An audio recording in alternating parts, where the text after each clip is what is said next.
Ramadan o sarong bulan na pag-aayuno kan mga Muslim, nagpuna ngunya na aldaw. Muslim community sa Naga City nakisumaro sa pagrumdum sa Holy Month of Ramadan sa Islam. Uyan istorya ni Chris Novello.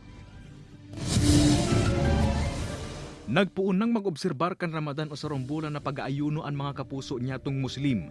Sa Naga City, nagtipon-tipon sa mosque na ini ang Muslim community sa siyudad ni Naga na sinabayan ng sulab ng papapangaji kay Allah. Sarong bulan na pig-obserbar ang Ramadan kung saan nagpapasting ang komunidad na sa mga act of worship sa Islam nganing mas maparani kay Allah pagpapagirumduman subot ini sa mga Muslim kan pinag-agihan kadipisilan kan mga kapuspalad. Ang pagluwas kan crescent moon ang senyales kan opisyal na papupuon kan Ramadan.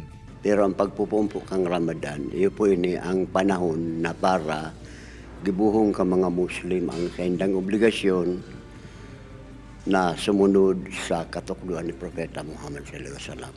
Kaya po ang fasting obligatory po yan. Maliban lang po kung ikaw may kamatian. Apwera kan fasting sa Islam urog na ipinagbabawal sa sarong bulan na Ramadan ang pakikipagdurog, pagtaram ning kaputikan, bisyo asin pagibon ning maraot. Ipinapangadji man kan Muslim community sa syudad ang katuninungan asin pagkakasararo anuman ang relihiyon asin pagtubod.